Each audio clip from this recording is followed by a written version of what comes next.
We were 21 when we got married. We were 21. What were we thinking?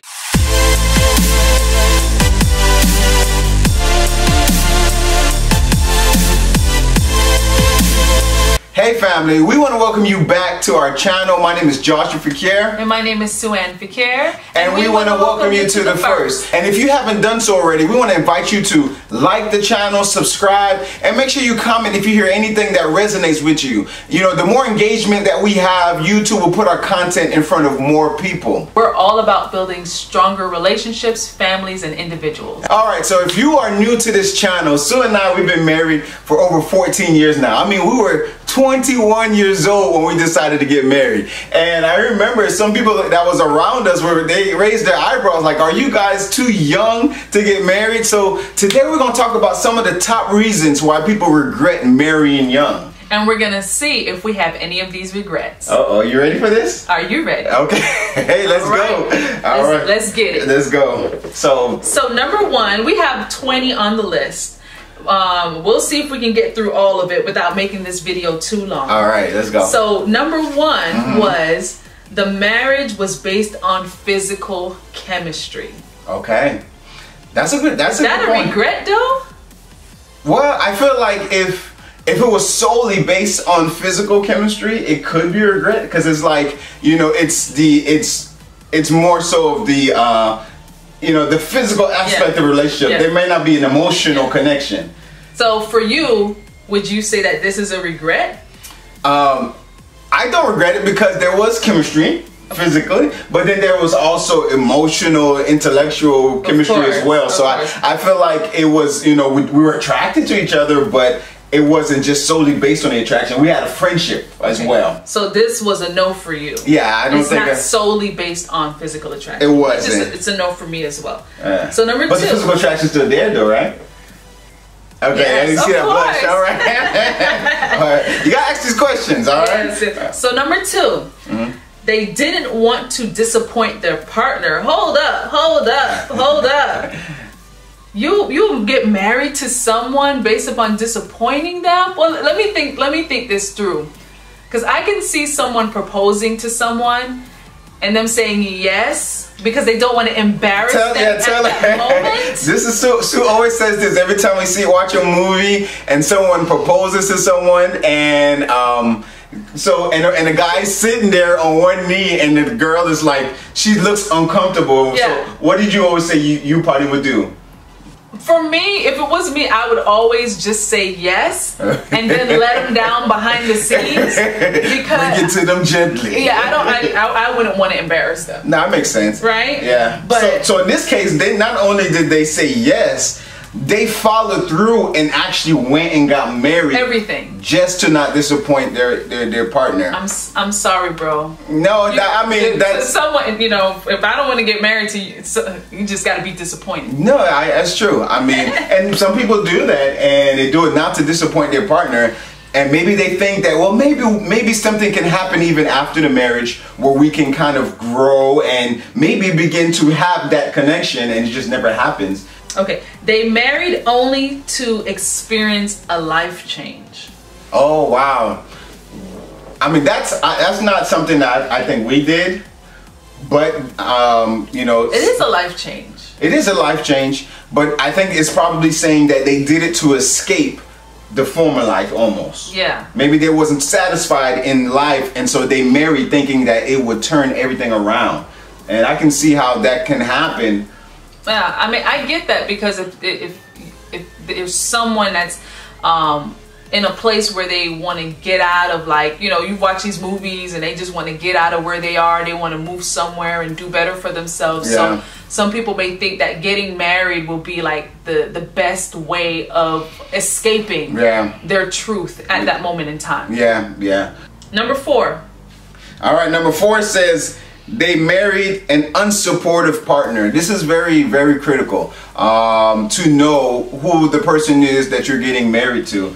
Because if someone is not supportive of you and they're very critical and have more, I guess, complaints than anything else, then that's what you're going to get into even after the marriage. You're not going to turn around and be like, hey, I'm your biggest fan. I don't feel that you were unsupportive. I think we grew closer together because we supported each other. Yeah, I agree. I think you're very supportive of anything that I want to do. So support, that's something you look for in your spouse. Does this person support you, or they're very critical of you and make you feel like less of a person? So that's something to look into. Number 5, they enter the relationship that doesn't satisfy their needs.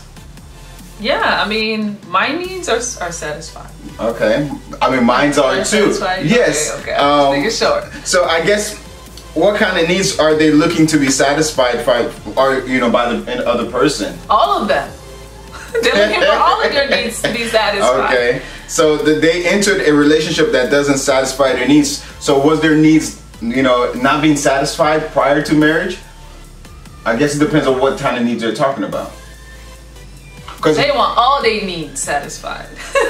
Well, it's specific, I think for each person it's a specific thing. Yeah. And you know how people are, because someone's needs might not be met for one thing, they'll say that it's all of their needs that's not being satisfied. Yeah. So someone has a need to probably be validated. Maybe someone has a need to feel more love. Have different needs. So they entered into a relationship where their needs are unsatisfied. And the truth be told is, even after marriage, you're going to have to talk about those needs. Yes. Because you could be married to someone, and because you don't express your needs, or that person is not a mind reader, who is, then you could be married to someone who may want to satisfy your needs, just don't know how to. So we got to be open with each other to tell each other. And so we have conversations like that. Correct. And I think that that's attributed to lack of communication. Yeah, absolutely. Because it's not necessarily that they don't want to satisfy their needs, they're just not sure if they are. And so or they might think they are and just don't know because the person doesn't say that to them. Have conversations. Say, yeah, I have a need, and these are my needs. What are your needs? And then we can fulfill each other's needs. That's the part of marriage. So this is a regret, but I think this could be one that could be overturned. Number 6, they missed out on promiscuity. No, I mean, we're getting married. We can do it whenever we want. The bed is undefiled. So it's like you're not missing out. You just have for us it was the ability to do all those things with a clear conscience. Yeah, but think about it this way: when you're married, the person is right there. You can do it whenever you want. When you're being promiscuous, you got to try to hunt someone down to do it with them. I think it's more work. That's more work. So I don't. For us, I don't. That's not something marrying young did for us. Made us feel like we missed out on promiscuity. Number 7. Number 7. They went through life too fast. So I mean, life is gonna happen. So regardless of the fact. But I mean, if you're not ready to grow up, I can see how being married can add in the additional responsibilities of for a home and just not living under your parents' roof and just having that responsibility to have to work. So I do get that. This is not a regret that I have, because I was always ambitious and I didn't mind working. I didn't mind taking on responsibilities because that made me have fulfillment. And I think for me it's also depending on what the person's ambitions are. Like you said, ambition. For me, a lot of the things I want in life, I knew it was with a family.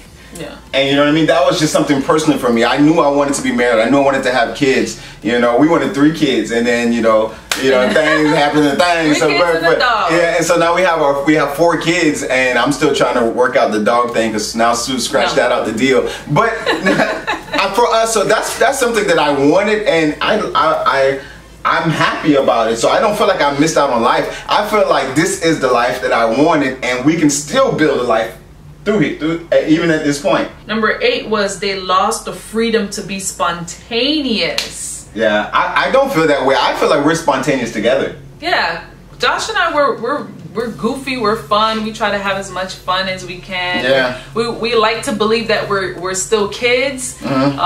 So you know, he gets on my nerves, I get on his nerves. So we have a lot of fun. Yeah. More. So I was joking, but no.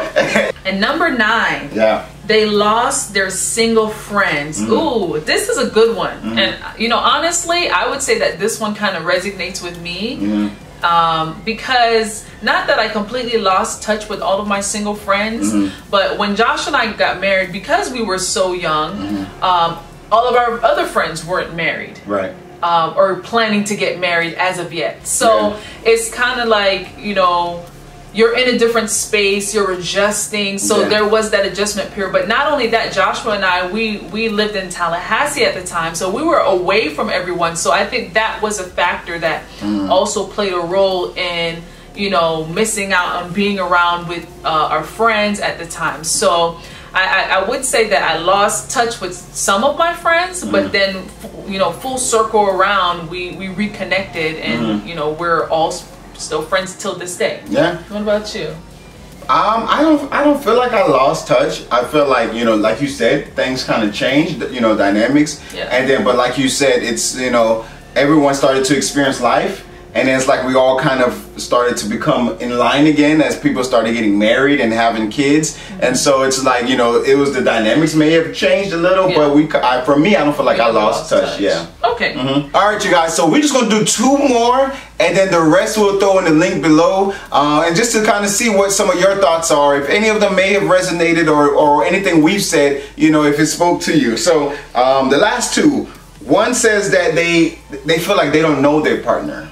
I guess Mary Young felt like it made them feel like they realized after the fact that they don't actually know their partner. You know, once again, for that, you know, I have no regret about that because we have really good communication.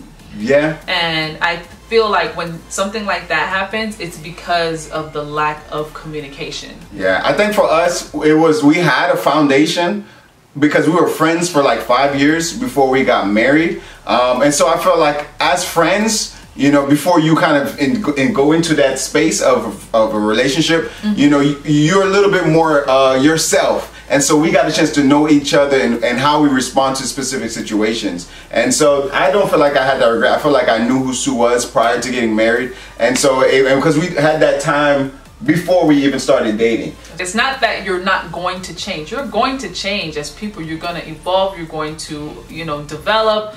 You're going to, mature. The thing about it is that when you talk about it, you allow yourself to grow together. And you can make those adjustments for the people that you're growing into. Absolutely. If that makes sense. No, it makes sense because the person you fell in love with is developing. And if you don't develop with that person or get to know who that person is becoming, you will still be in love with who they were. Yeah. And so now that person is not, there's 2 different people now. Not that they grew to be a worse person, but it's just now this person becomes a stranger. And then the last one, they date. You want to read it? Go ahead, girl. They daydream about what could have been, singing they coulda, shoulda, wouldas. You know, I think, honestly, to be honest with you though, I don't have regret, but I think we all probably do that to some extent. Everybody does that, yeah. I mean, to some extent, you know what? Not for like other people, but no, yeah. But just kind of you're looking at, you know, I think it's more so about their personal self.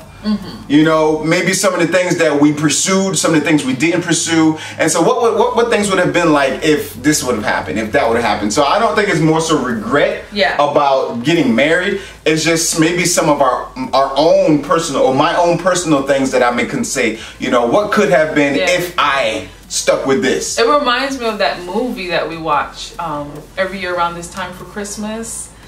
I can't remember the name. Oh, Family Man? I think with Nicolas Cage? Yes. Yes, okay. It reminds me of that. That's true. But ultimately, you see that he was happier. Yeah. With the family life. With the family life. That's a good movie. We didn't watch it yet. We didn't watch that tonight. Yeah, you know, so check it out. I believe it's called Family Man. I don't know. We'll put the link in the description. Hopefully this video was, you know, helpful. Yeah. And some of the things that people have regrets, one thing about regrets don't have to be permanent. sometimes you can do something today to change a regret that you had yesterday. A regret lasts as long as you don't put action to it. Again, you know, like and subscribe. Oh, by the way, you know, for the holiday season, we got some special discounts for you guys. You want to tell them about it real fast? Definitely, yes. For the holiday season, we are offering 15% off of all of our hoodies on our website. So if you go to jsfequiere.com, we'll put the link in the description box. Take advantage of the hoodies. They are so comfortable. They're so soft. I love them. We have the Timeout hoodie and we have the JS Fequiere hoodie. If anything, you know, guys, reach out to us. We're happy to help. We do relationship and life coaching. We are about building healthy and strong relationships, families, and individuals. So we want to thank you for tuning in today on the First. We hope this blessed you. And again, my name is Joshua Fequiere. My name is SueAnn Fequiere. And always remember, keep God first. Keep God first. God bless you guys. Love y'all. Bye-bye.